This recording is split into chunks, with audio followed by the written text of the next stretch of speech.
It was back in June that the McCallum Theater announced the appointment of Jamie Grant as the new president and CEO. He landed the job at a time when the arts was hit hard because of the pandemic and presented unusual challenges. Jamie Grant joins us this morning. Welcome. It's good to have you with us. Good morning. Also to America as a newly minted American citizen. Congratulations. Thank you very much. Our ceremony was in June, and it was an interesting affair because, of course, we were all wearing masks, and it was done outside. You worked a lot in Canada because that's where you were born, but give me the elevator pitch of your background and how you got to be the new guy at the McCallum. Well, prior to coming to the McCallum, I was the president and CEO of the Ordway Center for the Performing Arts in the Twin Cities of Minneapolis, St. Paul. Prior to that, I was the president and CEO of the Long Center for the Performing Arts in Austin, Texas. And prior to that, as you mentioned, I've managed many theaters throughout Canada. And I was working it out that area code 760 is my 9th area code that I've had in my life. So I've lived in a few different cities and been in the theater and the arts for my entire adult life, and hopefully I'm getting better at it.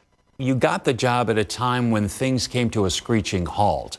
And now with the Desert's premier venue, how do you keep that front and center so it's not forgotten? Yes, it's interesting. You know, the pandemic, the first meeting that I had when I was still working at the Ordway Center for the Performing Arts on the pandemic was March the 3rd.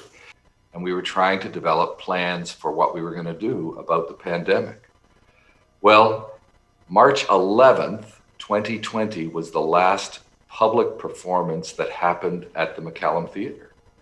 And we have been dark for over 300 days. And so this was an opportunity with the theater dark for me to truly learn about the organization. And I have been picking up the phone and speaking to donors and supporters and board members. I've done Zoom happy hours and coffee breaks with our volunteers, with a large number of people. And in a funny kind of way, I've actually gotten an opportunity to get more inside the organization, both staff and volunteers and friends, than I would have if I had started and we had a million shows going on. And so what's going on behind the scenes now so that you are prepared when you are able to welcome people to the theater and put shows on? Yeah, I think that, this is part of the exercise that people don't see, and I'm thrilled that you've asked.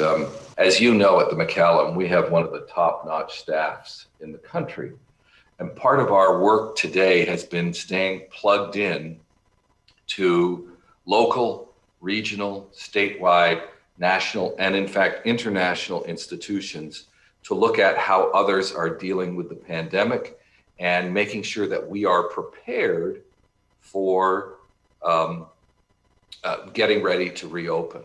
You know, a lot of the theater groups have been dark, as the McCallum has been, but others have gone to do Zoom presentations. I know CV Rep here has been really kind of outstanding in that department.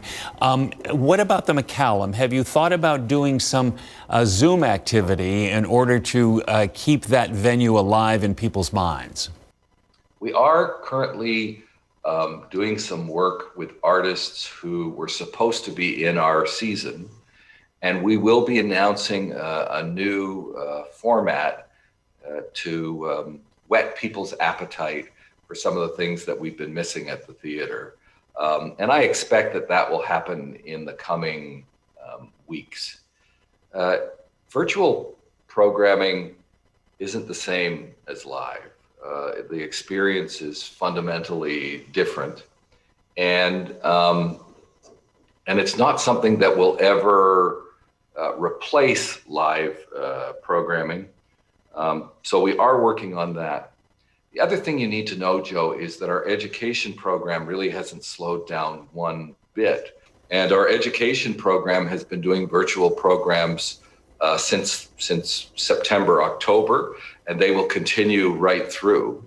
And in an ironic twist, it's not impossible to imagine that in the year of a pandemic, we may actually end up serving more students this year than we did last year because of how many teachers are eager for virtual content. And we just hope that we can open those doors again very soon and get people in the theater to enjoy the arts once again. You and I agree on that. Our paths will cross again, not virtually, in person, very soon, I promise. All right, wonderful. Thank you so much for being with us. And again, congratulations on being an American citizen. And we just wish you continued success. Thank you, my friend. And keep it right here. We'll be right back.